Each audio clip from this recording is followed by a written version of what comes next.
Shalom. Selamat pagi dan selamat hari Sabat.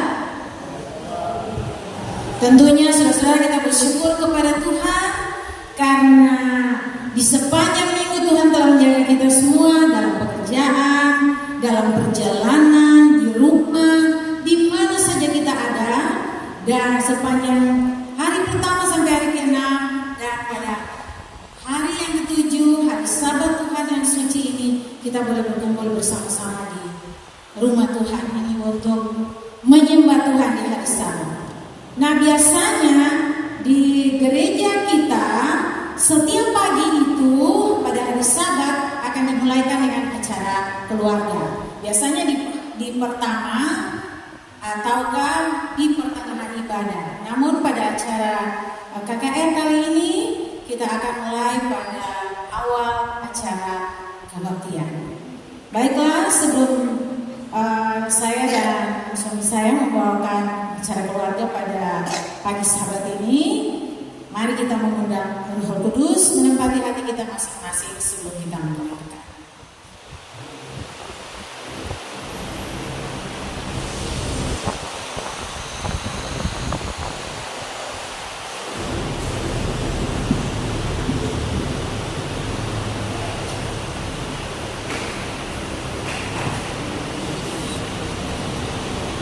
Sebagai lagu untuk membuka acara keluarga pada pagi ini, saya jemput kita semua dan kita nyanyikan lagu Sion nomor 490. Lagu Sion nomor 490 kita akan nyanyikan ayat 1 dan ayatnya yang kedua.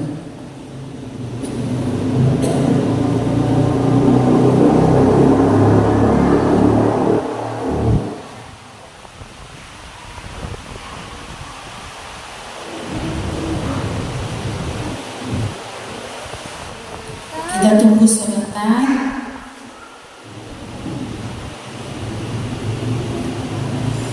Saudara-saudara yang tidak membawa buku lagu bisa menyanyi.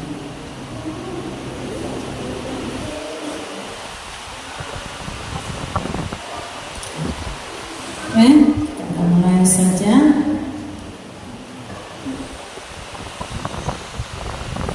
Lagu Sion nomor 490 edisi baru.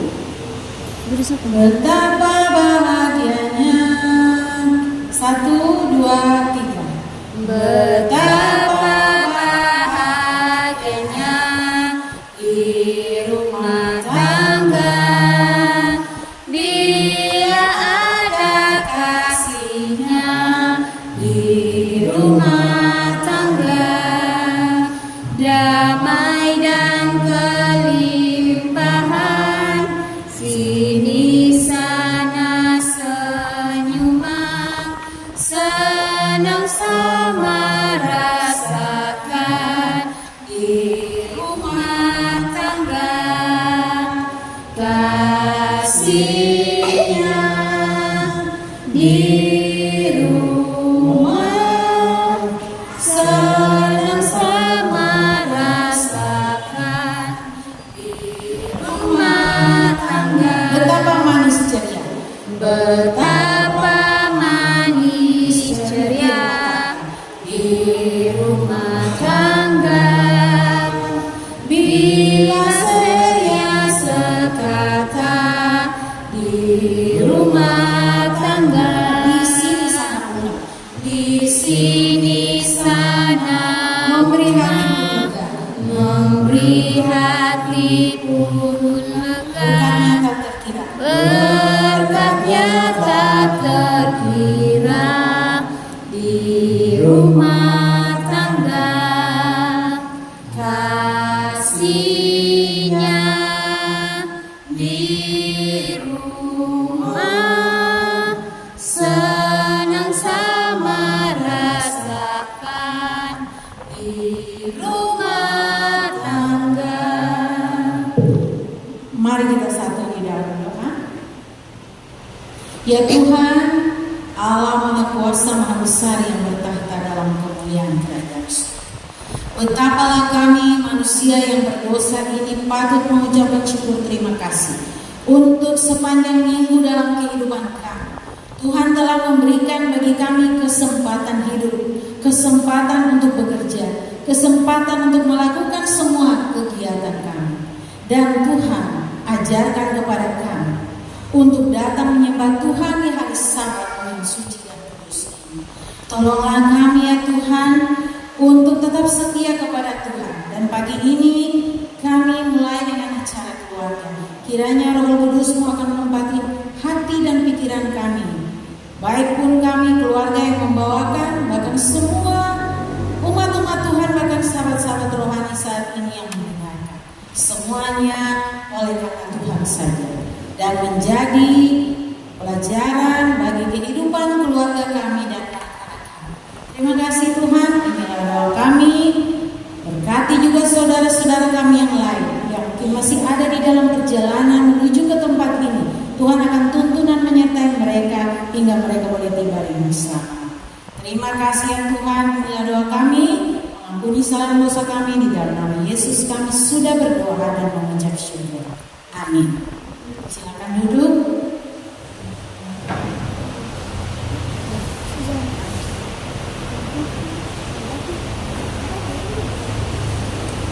Pada pagi hari Sabat Tuhan yang suci ini, kami keluarga HMAC Patina Sarani akan membawakan acara keluarga dengan judul Peran Orang Tua Membantu Anak Tertib dalam Ibadah.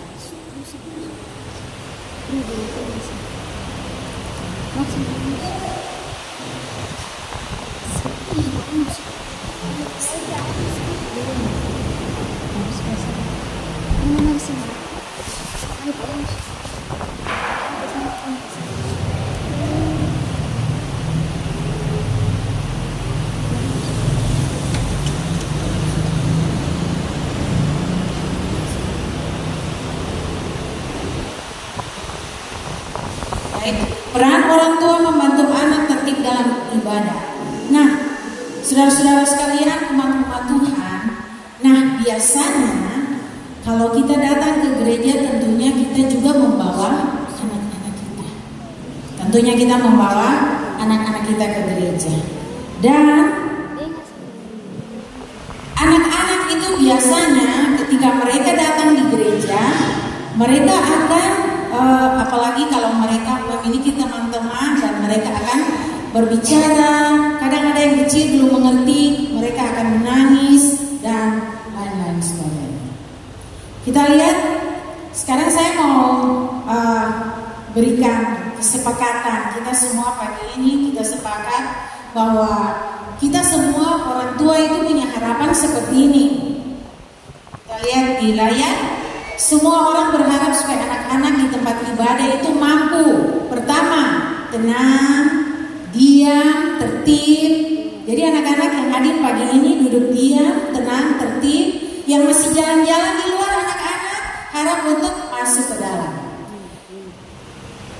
Yang kedua, sungguh-sungguh mendengarkan khotbah, berjalan perlahan di gereja. 4, mampu konsentrasi setidaknya selama jam ibadah. Nah, biasanya jam ibadah itu taruhlah 1,5 jam. Nah, saudara-saudara sekalian, anak-anak itu adalah berkat dalam keluarga. Kita sepakat semua, saudara-saudara, umat-umat Tuhan, anak-anak adalah berkat di dalam keluarga. Setelah Allah selesai menciptakan manusia, di dalam Kejadian 1 ayatnya yang ke-28 mengatakan seperti ini.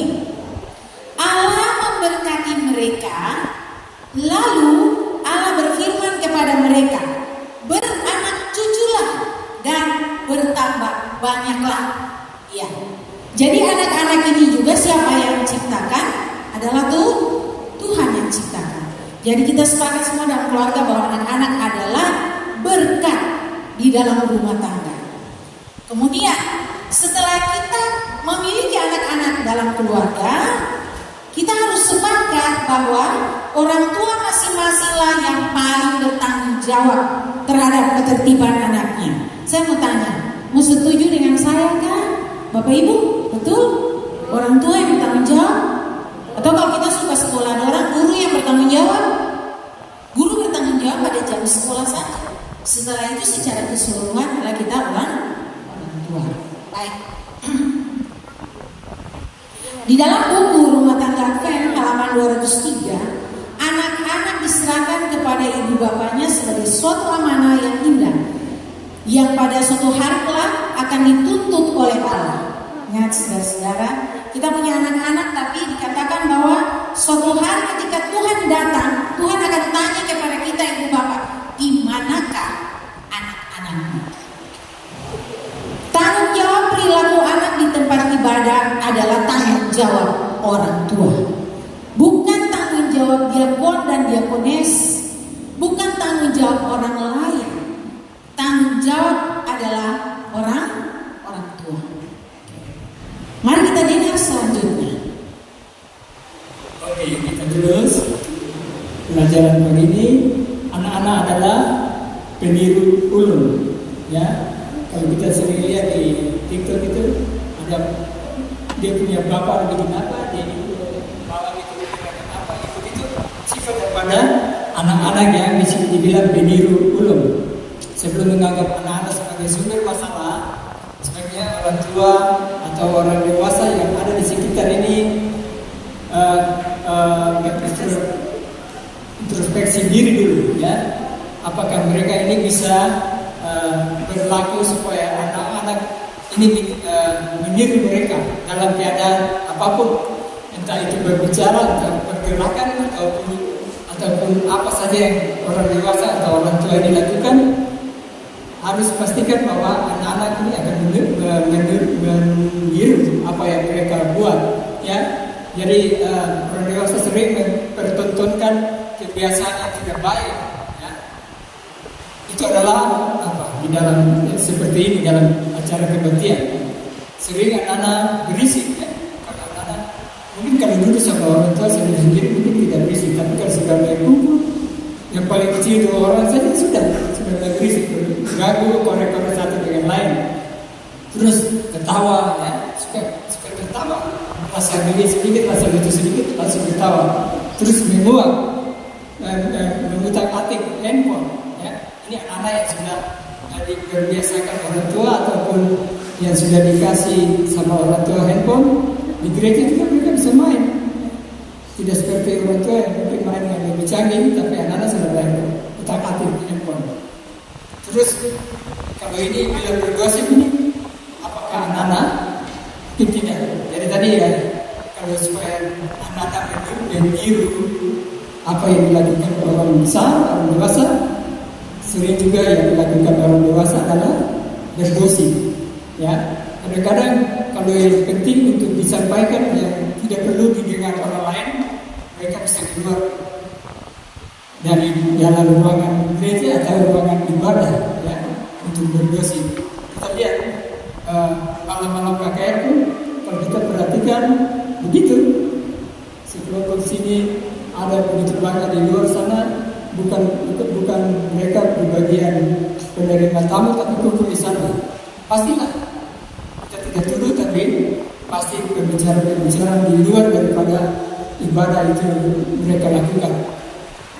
Lalu beberapa faktor pendukung anak berpotensi tidak tertib, ya. Jadi ada hal-hal yang membuat anak ini tidak tertib. Pertama, jumlah populasi anak di suatu tempat ibadah, ya.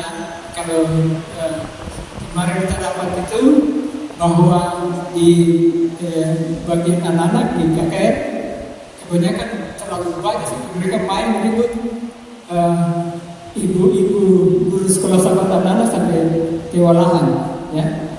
Soalnya mereka itu tidak seumur, ada yang kecil, besar, kadang-kadang yang kecil bisa mengganggu yang besar, besar bisa mengganggu yang kecil, lalu kemudian bertumpuk mereka duduk. Lain dari di sekolah. Kalau di sekolah meja itu satu ruangan itu tidak banyak, kemudian meja itu dikasih jarak sehingga yang satu di sebelah tidak bisa berbisik, tidak bisa korek-korek yang teman di sebelah. Tapi kalau anak-anak sudah pada berkumpul rame, sudah banyak, pasti ada macam-macam tingkah laku mereka. Lalu kemudian kebaktian pengertian kurang menarik, lebih cocok untuk orang dewasa. Ya, jadi anak-anak kita kebanyakan kita juga bawa di ibadah-ibadah yang khusus orang dewasa. Ya, jadi itu juga faktor mereka tidak tertipu karena apa yang mereka dengar, yang mereka ikuti tidak sesuai dengan pikiran mereka. Karena anak-anak bosan adalah sebab ada waktu-waktu yang harus disesuaikan untuk mengajar kepada anak-anak, dan mulai dari umur 2 tahun sampai orang dewasa. Kalau anak umur 2 tahun ini mereka suka mendengar paling lama 7 menit, ya.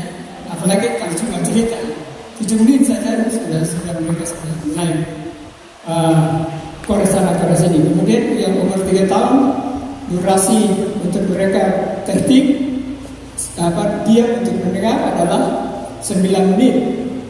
Lalu umur 4 tahun bisa agak lama jadi 12 menit, ya, sudah mulai suka mendengar, ya. Kemudian umur 5 tahun bisa sampai 14 menit, itu anak-anak, ya, jadi itu balita.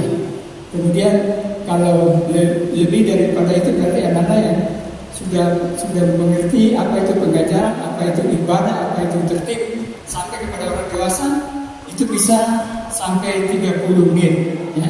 Jadi orang-orang tua yang walaupun cuma berbicara kepada anak-anak ataupun mengajarkan anak-anak di rumah di perkumpulan ibadah, ya, termasuk orang dewasa, lebih dari 30 menit sudah orang sudah mulai kores sana kores ini sudah tidak fokus lagi untuk belajar. Kemudian yang kebiasaan orang dewasa di sekitar, ya. Kita kembali ke tadi nih, ini faktor pendukung berisik ini, ya. Orang dewasa kadang-kadang suka berbisik, ya. Kalau duduk rapat-rapat, kalau tidak mendengarkan pelajaran khotbah suka berisik. Kadang ada yang merasa lucu, mereka ketawa. Itu tadi utak-atik handphone, bergosip, bahkan keluar dari dalam gereja. Lalu ibu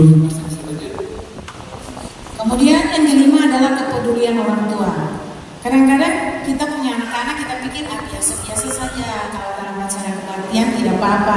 Biar mereka ribut, kadang menangis, berteriak, berlarian ke sana kemari. Oke. Jadi orang-orang tua, tadi kita sudah sepakat bahwa tanggung jawab untuk supaya anak-anak disuruh diam itu yang paling pertama adalah orang tua. Karena begini, ada orang tua yang giliran orang lain menegur anaknya, dia akan apa? Tersinggung. Betul toh? Betul toh orang tua? Kita juga tidak suka orang lain tegur kita punya anak-anak. Nah, kalau kita tidak suka orang lain menegur anak-anak kita, mari kita bertanggung jawab untuk menenangkan anak-anak kita pada waktu apa? Jam-jam ibadah. Oke, ini ada beberapa rekomendasi atau solusi yang diberikan supaya anak-anak mungkin dapat membantu anak-anak untuk tenang di dalam acara ibadah. Bisa lanjutkan. Yang pertama, ajarkanlah untuk menggunakan suara berbisik, ya. Kalau mau menyampaikan sesuatu di jam ibadah, ya. Kalau yang penting sekali jangan sampai orang lain dengar. Mau menyampaikan sesuatu kepada di sebelah, mungkin menyangkut acara ibadah ataupun kurang mengerti di dalam mendengar apa yang disampaikan depan, bisa disampaikan secara berbisik supaya tidak didengar orang lain. Kemudian sediakan kantong tas yang hanya digunakan pada hari Sabat, misalnya buku, gambar dan pensil, buku cerita. Kalau tidak salah di Jembatan dulu sudah buat itu. Jadi pada saat acara ibadah, anak-anak sudah pada duduk dengan orang tua supaya mereka tidak bosan untuk mendengarkan pembicaraan ataupun pelajaran khotbah untuk orang dewasa. Mereka bisa disibukkan dengan mereka buku gambar, ya, mereka korek-korek di situ supaya tidak berisik, tidak juga mengganggu acara ibadah. Kemudian juga latih dan biasakan di rumah dengan mengadakan kebaktian dengan durasi yang bertahap sesuai umur sehingga tidak sulit beradaptasi di tempat ibadah. Ya, jadi kalau di rumah suka mulai dengan doa singkat-singkat saja supaya anak bisa ikuti dan mengerti. Kemudian mulai dengan baca Alkitab. Kemudian kalau sedikit saja nasihat. Kemudian kalau mau lebih lagi bisa bicara banyak tentang anak-anak, apalagi anak-anak sudah mulai bertumbuh besar, mereka punya peran perilaku yang sudah mulai berubah, maka pembicaraan dari orang tua dan saya itu semakin bertambah dan semakin berbeda. Jadi durasi mulai sedikit sampai mereka mengerti. Kemudian di dalam ibadah di gereja mereka sudah bisa adaptasi, menyesuaikan diri untuk mendengarkan pelajaran atau khotbah yang cukup lama bagi anak-anak. Kemudian memberikan ide sederhana bisa datang ke tempat ibadah. Ya, kadang-kadang orang tua juga bisa kasih apa-apa itu supaya mereka tenang dalam gereja. Kemudian selalu memberitahukan anak sebelum pergi ke tempat ibadah dan selalu doakan itu. Ajarkan itu berulang-ulang. Baik, lalu yang berikut adalah kita harus jadi teladan yang pertama. Kalau kita tidak mau anak-anak kita ribut, ya, kita juga dalam gereja harus tenang, tidak pegang handphone. Kecuali itu pada saat bernyanyi mungkin kalau ada aplikasi lagu di dalam handphone iya. Tapi untuk pegang handphone lalu lihat-lihat, kebanyakan orang-orang seperti itu karena kita datang menyembah Tuhan.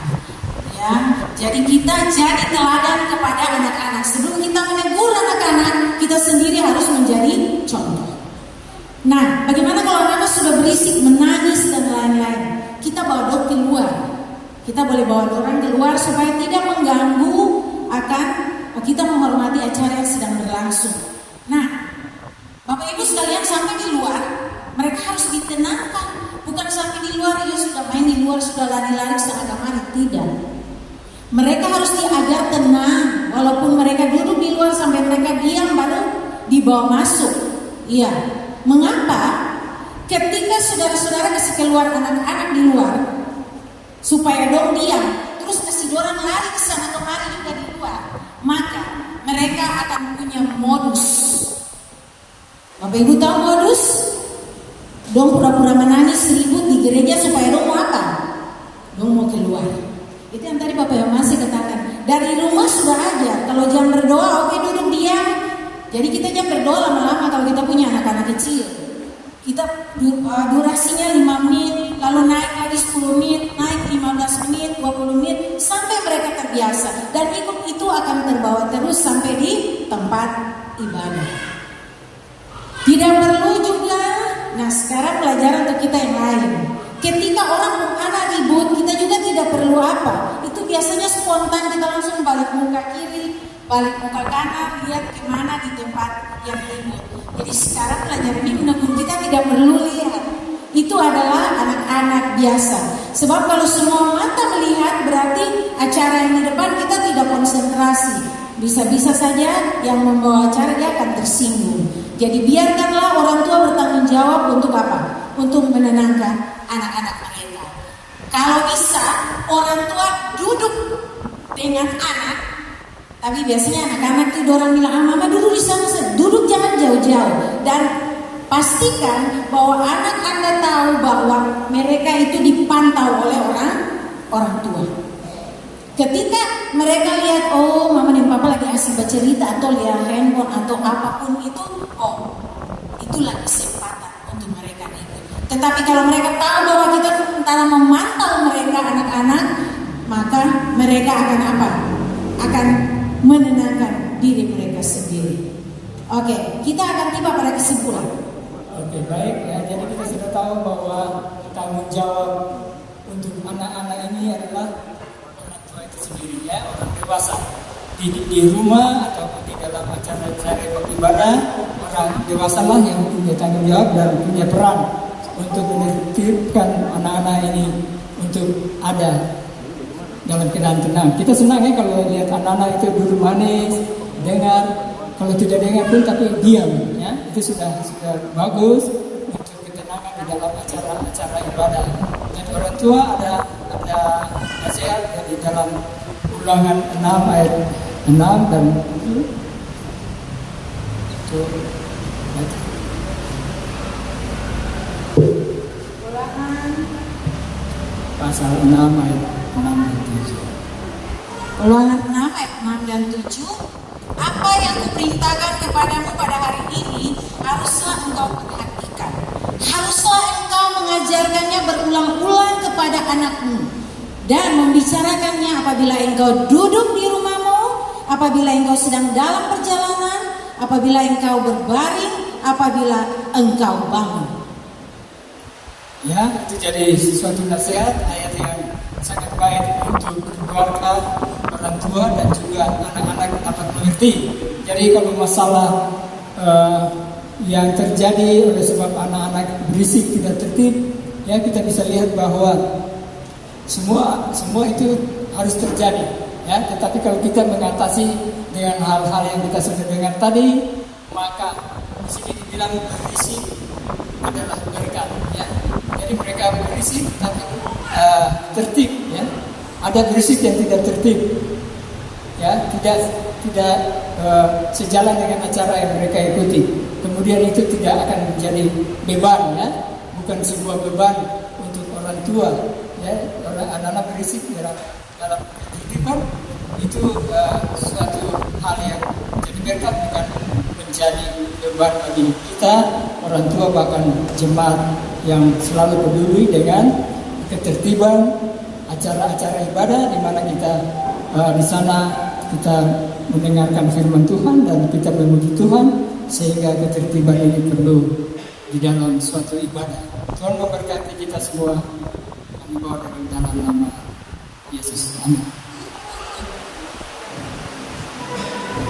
Untuk menutup acara keluarga pagi ini, saya mengundang kita semua berdiri.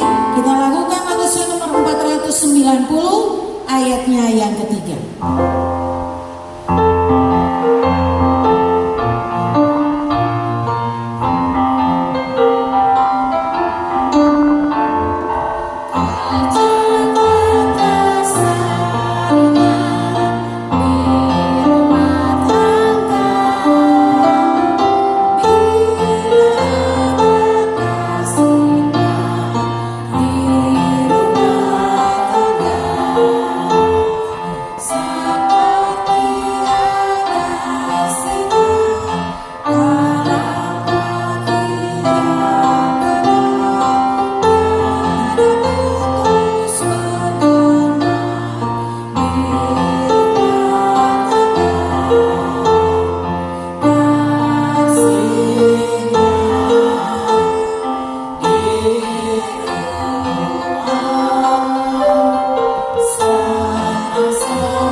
Tuhan Bapa di surga, kami bersyukur untuk waktu yang sedikit yang boleh kami gunakan.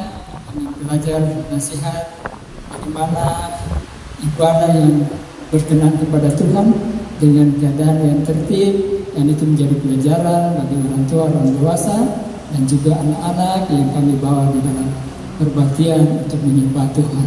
Tuhan tolong kami semua supaya ini akan terus menjadi berkat bagi kami. Anak-anak bertumbuh dalam sifat yang benar, istimewa dalam acara ibadah.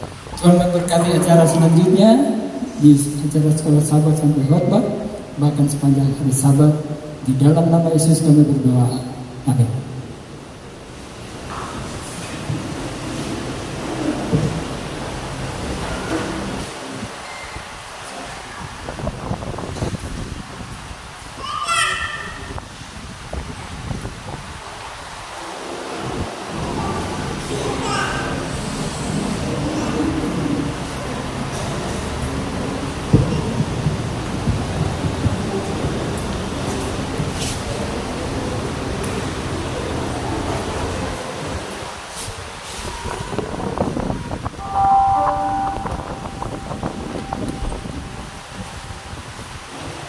Shalom.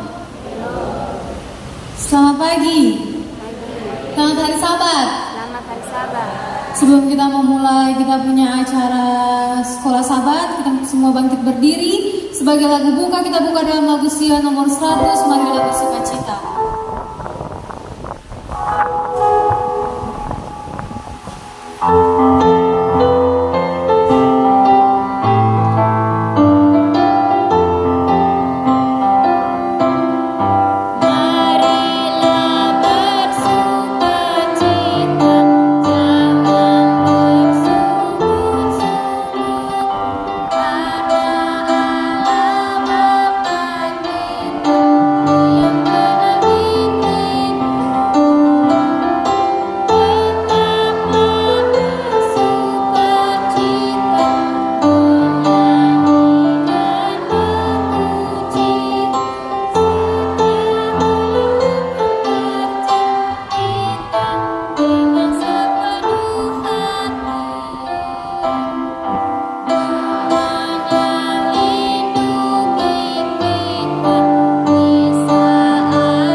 Bacaan ayat tema dan doa akan dibawakan oleh Saudari Cici Sondang. Tema kita pada sabat hari ini terdapat dalam Yesaya 6 ayat 8 yang berbunyi, lalu aku mendengar suara Tuhan berkata, siapakah yang akan kuutus dan siapakah yang mau pergi untuk aku? Maka sahutku, ini aku, utuslah aku. Mari kita bertelut.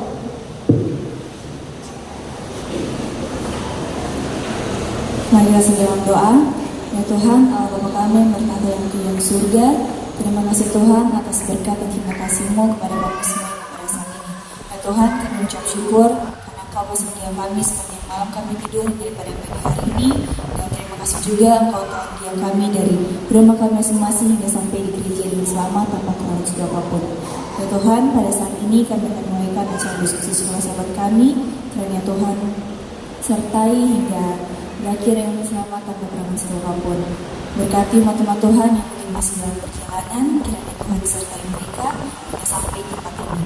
Tuhan, pada saat ini kami akan mendengarkan cerita mission yang kami bawakan, kiranya cerita yang akan kami dengarkan Tuhan, semuanya itu dapat menjadi berkat bagi kami, lebih khususnya untuk selalu mengajarkan kami dapat selalu percaya dan selalu setia kepadamu.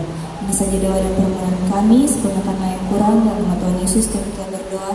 Haleluya, amin.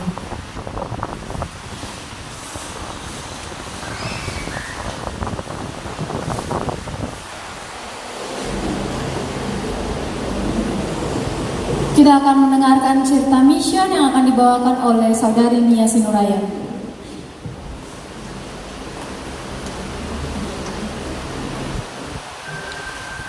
Shalom sama sahabat kita semua. Bacaan mission kita pada hari Sabat ini berasal dari Thailand yang berjudul Apakah Tuhan Menjawab Doa? Yang diceritakan oleh Somsak, namun perlu kita ketahui bahwa Somsak ini bukan nama asli karena Adventist Mission tidak mempublikasikan namanya untuk menjaga privasinya. Somsak pertama kali mendengar tentang bagaimana berdoa kepada Tuhan di surga ketika dia masih kecil, lebih tepatnya pada saat dia TK, dan dia bersekolah di sekolah Advent Masri hari ke-7 di Korat, tepatnya di Thailand. Seperti kebanyakan orang di Thailand, dia berasal dari keluarga non-Kristen yang tidak tahu apa-apa tentang Tuhan. Setiap pagi di awal pelajaran di TK, seperti biasa bendera Thailand dikibarkan tinggi-tinggi di atas tiang bendera di halaman sekolah internasional Advent Korat. Kemudian semua anak mulai dari TK hingga kelas yang lebih tinggi berdiri di depan bendera untuk menyanyikan lagu kebangsaan mereka. Setelah itu, para guru yang di sekolah memimpin anak-anak untuk menyanyikan lagu The Prayer Song, sebuah lagu yang indah yang meminta Tuhan di surga untuk memberkati hari mereka. Ketika Somsak beranjak dewasa, dia belajar berdoa sendiri. Guru kelas 2 yang mengajarkannya. Di awal kelas setiap hari, guru memulai doa dan mengundang Somsak dan anak-anak lain untuk menampakkannya. Guru akan berkata, "Ya Tuhan." Kemudian seorang anak akan berkata, "Tolong saya agar saya menjadi anak yang pintar." Kemudian anak kedua lagi berkata, "Tolong jaga saya agar tetap aman." Dan anak ketiga lagi berkata, "Tolong bantu saya untuk menjadi anak yang baik." Kemudian guru akan mengakhiri doanya dengan berkata, "Dalam nama Yesus, amin." Setelah belajar berdoa di sekolah, Somsak mulai berdoa sendiri di kelas 2. Tetapi dia tidak berdoa setiap hari, dia bahkan tidak berdoa setiap bulan. Dia hanya berdoa sebagai pilihan terakhir.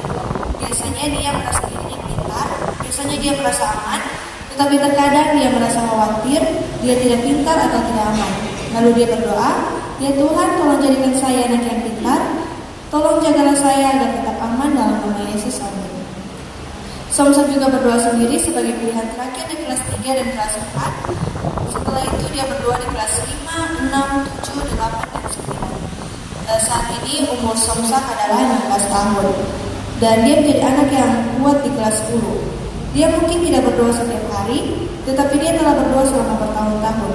Menurut kita semua, berapakah banyak dari doanya yang telah dijawab oleh Tuhan?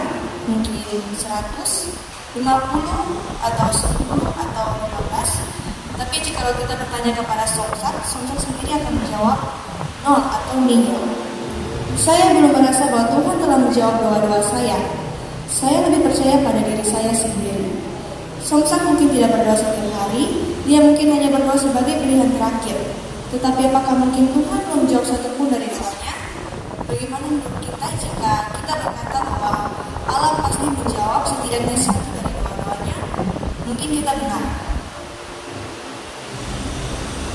Dia berkata di dalam Yesaya 65 ayat 24, "Maka sebelum mereka memanggil, aku sudah menjawabnya. Ketika mereka sedang berbicara, aku sudah mendengarnya." Sini sudah jelas Allah berkata bahwa dia menjawab doa manusia bahkan sebelum mereka berdoa. Jadi mengapa Somsak berpikir bahwa Tuhan belum menjawab doanya? Mungkin Allah telah menjawab doa, namun Somsak tidak menyadarinya. Mungkin kita juga berdoa dan tidak menyadari bahwa Tuhan telah menjawab. Para guru di sekolah Somsak berdoa agar dia membantu Tuhan di surga, dia mendengar dan menjawab doa. Mungkin sulit bagi seorang anak laki-laki atau perempuan untuk percaya kepada Tuhan pada saat dia tumbuh di keluarga yang tidak percaya dengan Tuhan. Para guru berdoa agar Somsak dan semua anak lain di sekolah internasional Advent Korat dapat melihat Tuhan benar-benar mendengar dan menjawab doa. Maukah Anda bergabung dengan para guru untuk berdoa bagi Somsak dan anak-anak lainnya? Mari kita berdoa bersama. Ya Tuhan, terima kasih untuk Korat Adventist International School di mana Somsak belajar di Korat, Thailand. Terima kasih untuk semua anak-anak di seluruh dunia yang telah memberi dengan murah hati melalui persembahan Sabat ke-13 yang telah membantu membangun sekolah ini. Sekarang, tolonglah Somsak dan anak-anak lain di sekolah yang belum mengenal Engkau untuk melihat Engkau, mengasihi mereka dan sungguh-sungguh mendengar dan menjawab doa. Tolonglah mereka dan kami untuk melihat jawaban-Mu atas setiap doa. Berkatilah kami juga. Berkatilah juga persembahan syarat ke-13 triwulan ini yang akan menolong anak-anak lain di Asia untuk mengenal Engkau. Dalam nama Yesus, amin.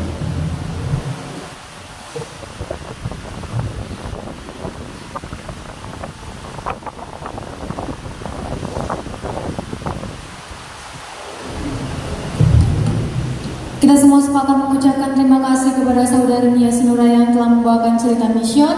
Sekarang kita akan masuk dalam diskusi sekolah sahabat, dan diskusi sekolah sahabat akan diatur oleh Pendeta Owen. Sebelum itu kita menyanyi firman-Mu Pelita.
Untuk itu, selamat berdiskusi.